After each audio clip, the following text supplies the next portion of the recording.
have, that's why it's so exciting for me because I was talking to Vince a couple of months ago, and part of the reason that I wanted to do this show is because I was a huge fan of Mary McPartland's. It didn't matter. Like so many of my friends never heard of Mary McPartland, but I was in my 20s tuning in every Wednesday night at 10:30 or 7:30 or whatever.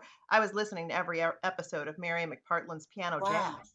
And I just loved the idea of, I mean, she didn't sit with just songwriters, she sat with musicians and singers alike, and she was also a musician. But I was so inspired. Just, I felt like my world, I was everywhere. I wasn't just where I was when I was listening to those interviews. And so Yes. that's what inspired me, to do. I always wanted to have something like this, and a musician here in Chicago, Sammy Scott, called and said, "Why don't we do something together?" And we should learn about songwriters and how they write their music. And I was like, "You have no, again, the universe." I was like, "You have no idea," because I've always wanted to do a show like Mary McPartland's. I wanted to get into the person behind the music, and she was focused more on the actual craft of writing and their creative process. But nonetheless, I am happy that I am just doing this because it's almost full circle for me. Mary McPartland has passed away, bless her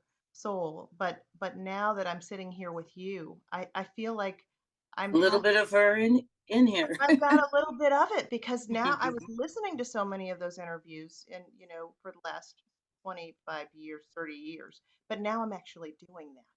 And that is Dreams do come true.